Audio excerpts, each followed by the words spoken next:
Hi guys, welcome back to my XPS guide. Now I'm going to review Aurora Fryevia Abilities Awakening. So let's begin from her stats, okay? So I must say, like you can see on the screen, her stats are amazing after Awakening.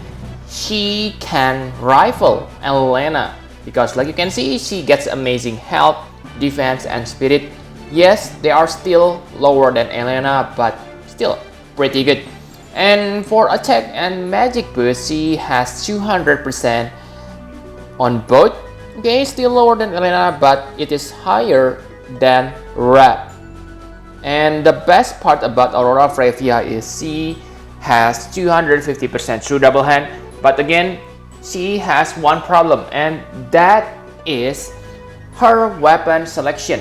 Like you know that two-handed sword is kinda rare. So your only option is for this Astraea, but this is exclusive for Elena.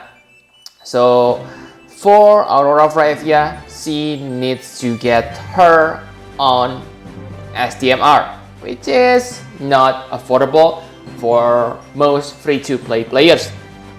And maybe in that case, you want to equip her with this red sword, because it is two-handed weapon. Yes, you gonna have low magic, but still you will get benefit from the damage modifier boost.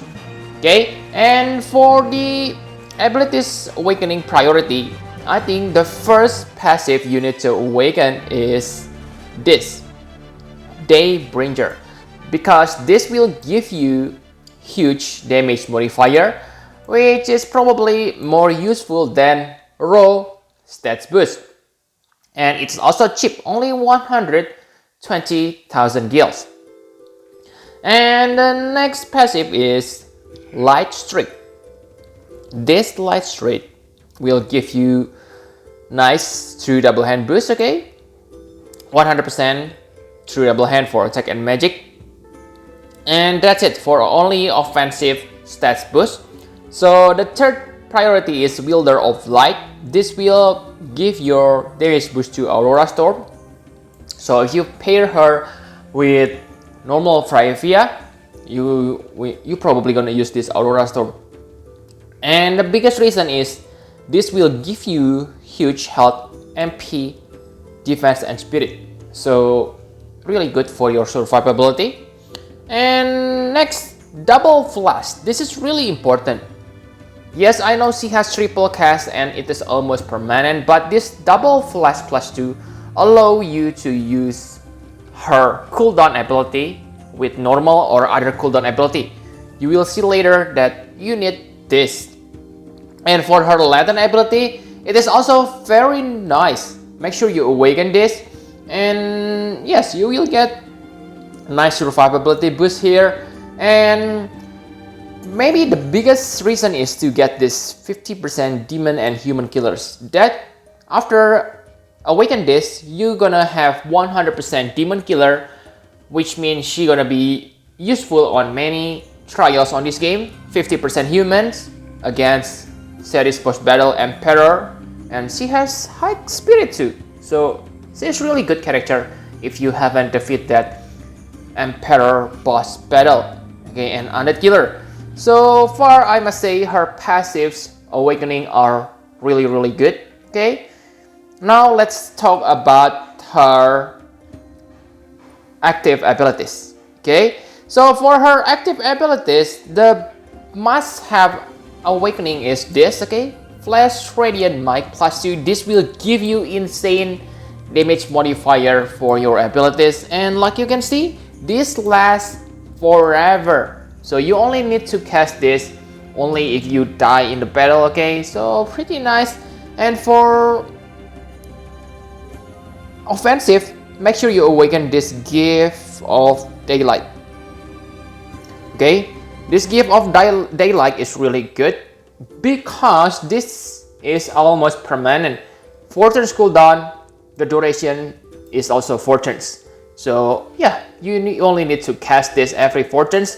And this is why I said you need your double flash too, because with this you can cast this Gift of Daylight with other abilities. Let's say if you want to imperil the enemy light resist, you can do that. But if you don't have this double flash plus 2, you waste 1 turn only to cast this buff, okay? So really this is needed even when she learns that triple cast. And next, you choose Flash Furious Radiance or Flash Brilliance. So basically you use this Flash Furious Radiance to get the 120% light in peril, which is huge. It is spammable, but the bad news is it is Defy Ruination move, so good luck on that. And for this Absolute Mirror of Equity, in the end you gonna deal more damage, okay, because you can see from the table on the screen it deals 40 times damage while Defy Ruination only 35 times damage. Okay, and the best part about this skill is it is not locked to any element, while this one locked to light element.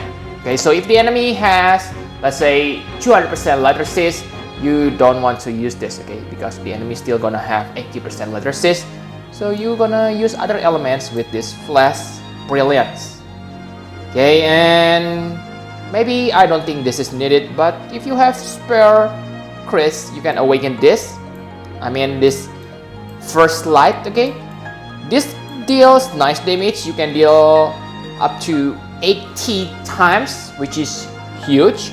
But yeah, it is locked to light element, and I think you need to have a copy of Aurora Fryevia. Okay, actually, if you have Kurasame, you can change them because both of this character have Aurel Ray moves, okay? But this is not your priority because in the end, this still the best DPS offensive move she has, okay, because you cannot multicast this, only available 4 turns, but with this you can deal 120 times hybrid damage per turn. Nice. Now let's talk about the rotation. So the first ability you want to use on the battle is this Flash Radiant Might. Okay, this will give you 100% light in peril, okay, which is 20% less than your Defy Ruination move. And the second action is the Gift of Daylight. Yes, you don't use your triple cast on the first turn. Simply buff yourself first. After that, simply spam your Furious Radiance. Actually, no need to spam, only use this once. And then use this Flash Brilliance. Actually, if you don't have light elemental weapon, then you must use this Flash Luster to add light elemental attack to yourself. Okay, luckily this lasts for 5 turns and it gets nice damage modifier to 4 times. That means, let's see, yes, Luster 6 times. Yes, you get 6 times, so 10 times the hybrid damage, so quite nice, I say. And yes, simply spam your Flash Brilliance until your triple cast buff duration is gone, and then recast the Gift of Daylight again combined with First Light. Okay, so this is only complementary attack when you refresh your triple cast. That's why I said it is not your priority. Now, talking about the partner, I think the best partner for her is Kurasame. So he just got his Awakening 2. I will talk on other video. Very good because he is also Absolute Mirror of Equity and Aurel Ray Chainers. Okay, and yeah, pretty strong. But for Fryevia, I don't think is good partner for Aurora Fryevia. Okay, she also get Latent abilities Awakening, but like you can see, this Latent is a Bolting Strike move. So Aurora Fryevia doesn't have Bolting Strike move, and for her Defy Ruination attack, she deals 34 times. So it is about on par like Aurora Fryevia. Nice, I must say. But again, remember her Defy Ruination is Ice Element, while Aurora Fryevia Defy Ruination is Light Element. So yeah, it contradicts each other. Let's say you're able to give Aurora Fryevia ice element imbue or whatever. That means, yeah, gonna be dual element attack, which make them not that good. For bolting strike, Fryevia deals 35, but like I said, Aurora Fryevia doesn't have bolting strike move, so no good partner. So basically, the only reason, the skills you want to use is this Aurora Storm, but this is dual elemental attack, maybe not problem because Aurora Fryevia Imperil Light, while Fryevia Imperil Ice Resist.